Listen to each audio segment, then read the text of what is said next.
Bonjour à toutes et à tous et bienvenue pour ce nouvel épisode de Talent Talks Tech by Talent Tunisie. En effet, et comme convenu, on revient vous voir après 2 semaines. Aujourd'hui, nous parlons Metaverse, nous parlons innovation et nous avons comme invité pour ce sujet Enis Merzouk. Bienvenue parmi nous, Enis Merzouk. Merci Farouk pour cette invitation. Bonjour à toutes et à tous. Je suis ravi d'être ici aujourd'hui en tant qu'invité de Talent Talks Tech. Je m'appelle Enis Merzouk, 3D designer et consultant en métavers chez Talent Tunisie. Je suis doué par la modélisation depuis mon adolescence et après avoir obtenu mon diplôme de l'ESAM, j'ai commencé à travailler avec Talent dans le département Innovation Factory où j'ai travaillé sur plusieurs projets dans différents domaines. Encore une fois, bienvenue parmi nous, Enis. Nous sommes ravis de vous avoir pour ce nouvel épisode. Et du coup, il y a énormément de sujets. Je sais que le sujet il est énorme. Qu'allons-nous aborder dans notre épisode d'aujourd'hui ? Donc aujourd'hui, j'ai l'opportunité de discuter avec vous sur le sujet passionnant du métavers. C'est une technologie qui pourrait changer la manière dont nous pouvons interagir avec le monde numérique. Et en tant que 3D designer, je suis heureux de partager mes connaissances sur la modélisation en 3D et comment elle joue un rôle important dans le monde du métavers pour créer des expériences immersives aux utilisateurs. D'accord. Ça commence à devenir un peu plus clair dans ma tête. Néanmoins, il y a 2 points que j'aimerais bien qu'on éclaircisse avant de démarrer.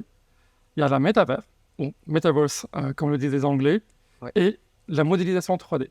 Est-ce qu'on pourrait tout d'abord commencer par définir ces 2 sujets et la relation qui les lie entre eux ? En fait, le métavers est un univers virtuel en 3D, persistant et partagé, qui peut être exploré par des utilisateurs partout dans le monde.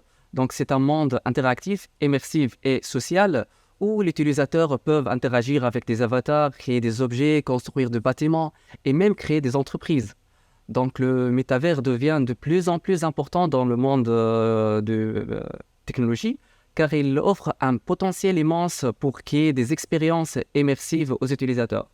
Et bien évidemment, la conception 3D est fortement liée au métavers, car elle est utilisée pour créer des mondes ou ce qu'on appelle des environnements virtuels en 3D. Et les outils de la conception 3D sont utilisés pour créer des avatars, des animations, des objets 3D qui sont tout nécessaires pour offrir une expérience immersive aux utilisateurs. Et également, la 3D permet de créer des objets haute fidélité et des effets spéciaux qui donnent l'impression que l'environnement de métavers sont réels.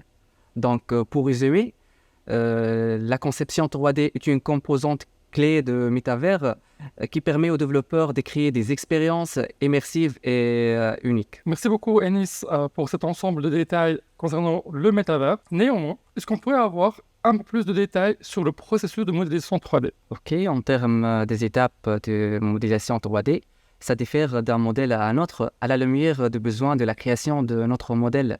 Mais en général, le modèle 3D passe par plusieurs phases pour obtenir un rendu final. Premièrement, la collecte de références pour la phase d'inspiration, car elle joue un rôle important dans la modélisation 3D et peut aider à stimuler la créativité et à générer de nouvelles idées pour les projets. En deuxième lieu, le designer commence la conception de modèles approximatifs des objets 3D et les positionne de manière à initier les décors et se concentre sur la pose de base de la scène qui sera construite.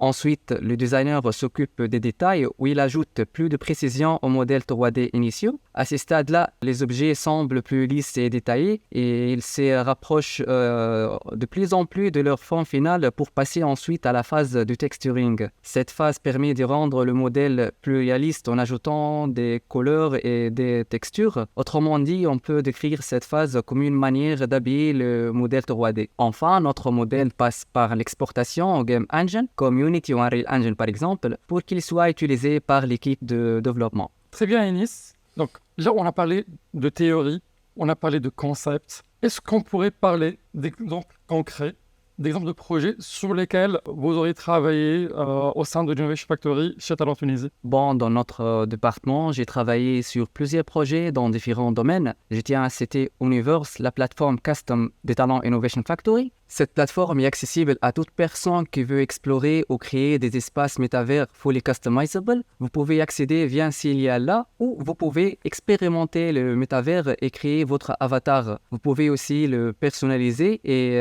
interagir avec cet avatar en utilisant la souris, le clavier. Et si vous voulez une expérience plus immersive, vous pouvez utiliser le casque VR. Dans cette plateforme, vous trouvez aussi les autres projets développés par nos équipes comme MetaFood avec lequel vous pouvez commander des plats dans votre emplacement réel et le partager avec les amis dans un monde totalement virtuel. Aussi, Real Estate Guided Tour a un métavers pour partager les gens une visite virtuelle d'un appartement et interagir avec les éléments de l'environnement. Perfumer aussi, c'est l'ensemble d'une plateforme immersive et d'un gadget pour les produits du luxe qui permet de vivre une expérience olfactive dans le métavers et qui permet d'améliorer l'expérience client dans les free shops et les beauty stores. Et plus d'autres projets qui sont en cours de développement. En matière de compétences en 3D design, il est important d'avoir une solide compréhension du principe de la réalité virtuelle et augmentée, ainsi que de compétences en programmation pour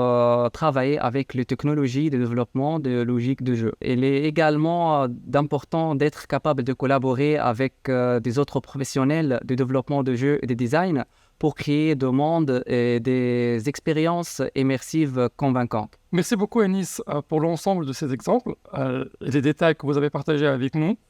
Donc on vous a présenté aussi bien la partie théorique en tant que définition et explication du métavers et de l'exemple de Talent Tunisie à Omniverse, mais également on vous a parlé d'autres sujets qui ont été élaborés bien évidemment au sein de Talent Tunisie autour de ces technologies. Enis, merci beaucoup d'avoir accepté notre invitation et d'avoir répondu présent dans l'épisode d'aujourd'hui.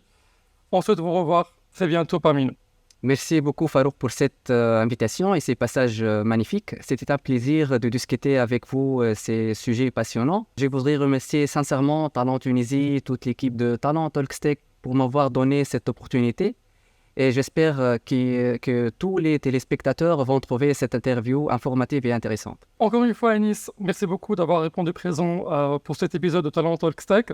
On vous remercie également de visualiser ce nouvel épisode là où on a parlé sujet innovant, on a parlé de métavers. Merci beaucoup, Anis.